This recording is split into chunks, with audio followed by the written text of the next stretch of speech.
Hi hello నమస్తే welcome to time 24x7. ప్రస్తుతం జరుగుతున్న యుద్ధాల గురించి అసలు ఏం జరగబోతుంది, ఏం జరుగుతుంది, అసలు యుద్ధాల వెనుక ఏముంది, ఎందుకు యుద్ధం స్టార్ట్ చేస్తున్నారో తెలుసుకుందాం. ఇరాన్ ప్రస్తుతం 2 యుద్ధాలను ఎదుర్కొంటుందంటూ ఢిల్లీలోని ఇరాన్ రాయబార కార్యాలయ ప్రతినిధి అబ్దుల్ మజీద్ కమీమ్ ఇల్లాహి ఖమేనీ ప్రతినిధి కీలక వ్యాఖ్యానం చేశారు. అమెరికా ఇరాన్ మధ్య ఉద్రిక్తతలు మరింత పెరుగుతున్న వేళ ఆయన ఢిల్లీలో ఓ ఇంటర్వ్యూలో మాట్లాడుతూ తమ దేశం 2 యుద్ధాలను ఎదుర్కొంటుందంటున్నారు. ఒకటి అమెరికా, మరొకటి చూసుకున్నట్టయితే ఇజ్రాయెల్ తో సైనిక ఘర్షణ కాగా రెండోది నకిలీ వార్తలతో జరుగుతున్న యుద్ధం అని పేర్కొన్నారు. అయితే ఇరాన్ ప్రజలు పాలన మార్పు కోరుకుంటున్నారంటూ తప్పుడు ప్రచారం చేస్తున్నారని, ఈ ఫేక్ న్యూస్ యుద్ధం సైనిక ఘర్షణ కన్నా పెద్దదని ఆయన అభిప్రాయపడ్డారు. అయితే ఇదే దేశం సందర్భంలో ఆయన సంచలన కామెంట్స్ కూడా చేశారు. భారత్ తో పాటు చైనా అంతర్జాతీయంగా శక్తివంతమైన దేశాలుగా ఎదగకుండా అడ్డుకోవడానికి అమెరికా తమ దేశంతో ఘర్షణ పడుతుందని ఆరోపించారు. అయితే భవిష్యత్తులో భారత్, చైనా, రష్యా, అమెరికా ప్రపంచంలో అత్యంత శక్తివంతమైన దేశాలుగా ఉంటాయని అబ్దుల్ మజీద్ అన్నారు. అయితే భారత్ లేదా చైనా తనతో సమానమైన శక్తులుగా మారటానికి అమెరికా సహించలేకపోతుందని, అందులో యుద్ధాలను ప్రేరేపించి తన ఆధిపత్యాన్ని నిలుపుకోవాలని చూస్తుందని ఆయన ఆరోపించారు. ఈ యుద్ధాన్ని ప్రారంభించింది అమెరికా, ఇజ్రాయెల్. అయితే తాము కేవలం ఆత్మరక్షణకే పరిమితమయ్యామని అబ్దుల్ మజీద్ స్పష్టం చేశారు. దాడిని ప్రారంభించింది అమెరికానే కాబట్టి దాన్ని ముగించాల్సిన బాధ్యత కూడా ఆ దేశానిదే.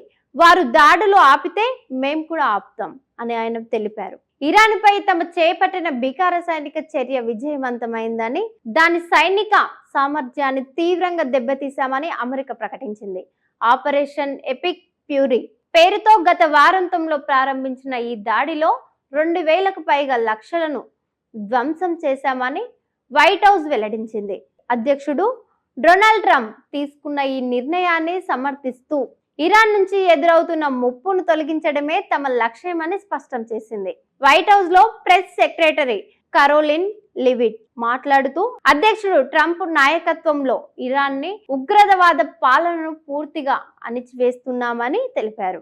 ఇరాన్ క్షిపణి సామర్థ్యాన్ని నిర్మూలించడం, ఈ దాడుల్లో 100 కొద్ది బాలిస్టిక్ క్షిపణులు, లంచర్లు, డ్రోనర్లను నాశనం చేశామని పేర్కొన్నారు.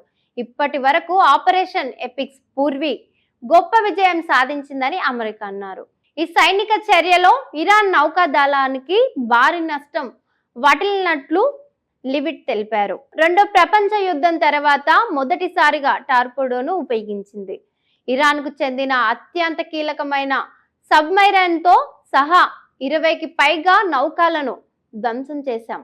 ప్రస్తుతం అరేబియా గల్ఫ్, హర్ముజ్ జలసంధి, ఓమన్ గల్ఫ్ లో ఒక్క ఇరాన్ నౌక కూడా సంచరించడం లేదు అని ఆమె వివరించారు. ఆపరేషన్ మొదలైనప్పటి నుంచి ఇరాన్ క్షిపణి ప్రయోగాలు 86% వరకు తగ్గాయని చెప్పారు. ఈ దాడులలో ఇరాన్ అత్యున్నత నాయకత్వాన్ని లక్ష్యంగా దాటుకున్నట్లుగా లివిట్ తెలిపారు. అయితే ఇరాన్ సుప్రీం లీడర్ తో సహా 49 మంది అత్యంత సీనియర్ నాయకులను ఇప్పటికే అంతమొందించాం. ఈ కుట్రమైన ఉగ్రవాదులను చంపడం అమెరికాకు మంచిది, ప్రపంచాన్ని సురక్షితంగా మారుస్తుంది అని ఆమె వ్యాఖ్యానించారు. అయితే ఈ ఆపరేషన్ లో 6 అమెరికా సైనికులు ప్రాణాలు కోల్పోయారని ప్రభుత్వం అంగీకరించింది. మధ్యప్రదేశ్లో చిక్కుకున్న అమెరికా పౌరులను సురక్షితంగా తరలిస్తున్నామని, ఇప్పటి వరకు 17,500 మందికి పైగా స్వదేశాన్ని తిరిగి వచ్చారని లివిట్ వెల్లడించారు. ఇరాన్ లో పాలన మార్పు తమ లక్ష్యమా అన్న ప్రశ్నకు ఆమె నేరుగా సమాధానం ఇవ్వలేదు. ఇరాన్ కు ఒక ఉగ్రవాద ప్రభుత్వం నడపడాన్ని తాము కోరుకోవడం లేదని పరోక్షంగా సూచించారు. ఇరాన్ పై ఇజ్రాయెల్ తో కలిసి అమెరికా యుద్ధం చేస్తున్న విజయం తెలిసిందే.